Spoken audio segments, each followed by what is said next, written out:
Hello friends, இன்றைக்கி நம்ம வீடியோவில் தமிழ் சினிமாவோட உச்ச நட்சத்திரமாக இருந்தவர் தான் நம்ம தளபதி விஜய் அவர்கள். அவரோட தந்தை எஸ்.ஏ. சந்திரசேகர் சாரோட ஃபேமிலி ஸ்டோரி பற்றி தான் பார்க்க போகிறோம். ஆமாங்க, நானும் ஒரு குட்டி ஸ்டோரி சொல்ல போகிறேன். ஸோ ஸ்கிப் பண்ணாமல் பாருங்கள். விஜய் இன்றைக்கி ஒரு மாபெரும் இடத்துல இருக்காருன்னா அதுக்கு பின்னாடி அவரோட அப்பாவோட பல வருஷம் உழைப்பும் வழியும் இருக்குது. எஸ்.ஏ. சந்திரசேகர் அவர்கள் எப்படி சினிமாவுக்கு வந்தார், அவங்க குடும்பம் எப்படி மதம் மாறினாங்க, இதெல்லாம் பற்றி தான் முழுசாக இந்த வீடியோவில் பார்க்கலாம்.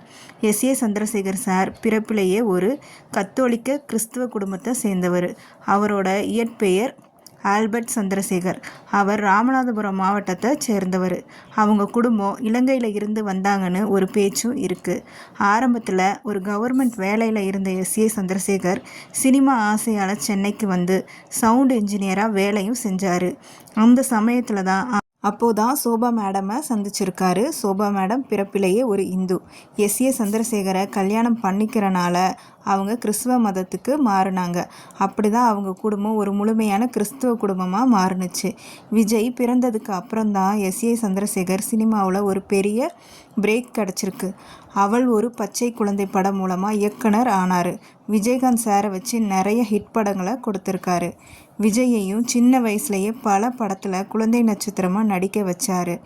1992 நாளைய தீர்ப்பு படம் மூலமாக விஜயை ஹீரோவாக அறிமுகமும் படுத்தியிருக்காரு. ஆனால் ஆரம்பத்தில் படங்கள் சரியாக ஓடலை. அந்த கஷ்டமான காலத்தில் விஜயகாந்த் சார் தான் இவங்களுக்கு ரொம்பவே சப்போர்ட்டாக இருந்தார். பூவே உனக்காக படம் தான் விஜயோட லைஃபையே மாற்றுச்சு. இப்போது விஜயோட மனைவி சங்கீதா பற்றி பார்க்கலாம். அவங்க லண்டனை சேர்ந்த ஒரு பெரிய கோடீஸ்வரர். சொர்ணலிங்கம் அவங்களோட பொண்ணு. விஜயோட தீவிர ரசிகையான சங்கீதா அவரை பார்க்க லண்டன்ல இருந்து சென்னைக்கு வந்தாங்க. அப்புறம் 2 பேர் வீட்லையும் பேசி 1999 இந்து முறைப்படி தான் இவங்களுக்கு கல்யாணமும் நடந்துச்சு. அதே போல் அரசியலையும் விஜய்க்கு ஆரம்பத்தில் இருந்தே ஆர்வம் இருந்துச்சு. 2011 தேர்தலில் ஜெயலலிதா அம்மாவுக்கு ஆதரவாக இவங்க வேலை செஞ்சாங்க. சீமான் ஒரு மீட்டிங்கில் பேசும்போது தம்பி விஜய் தான் ஆட்சி மாற்றத்தை கொண்டு வந்தாருன்னு சொன்னது ஜெயலலிதா அம்மாவுக்கு கோபத்தை ஏற்படுத்துச்சு. அங்கேருந்து தான் விஜய்க்கும் அரசியல் சிக்கல்கள் ஆரம்பிச்சது. ஸோ ஃப்ரெண்ட்ஸ், இன்றைக்கி ஒரு சாதாரண குடும்பத்தில் பிறந்து இன்றைக்கி தமிழக அரசியல்லையும் சினிமாலையும் ஒரு பெரிய சக்தியாக வளர்ந்து வந்து நிற்கிறது நம்ம பின்னாடி எவ்வளோ விஷயங்கள் இருக்குது. இந்த தகவல்கள் உங்களுக்கு பிடிச்சிருந்தா லைக் பண்ணுங்கள். தளபதி விஜய் பற்றி நீங்கள் என்ன நினைக்கிறீங்கன்னு கமெண்ட்லையும் சொல்லுங்கள். தேங்க்யூ ஃபார் வாட்சிங்.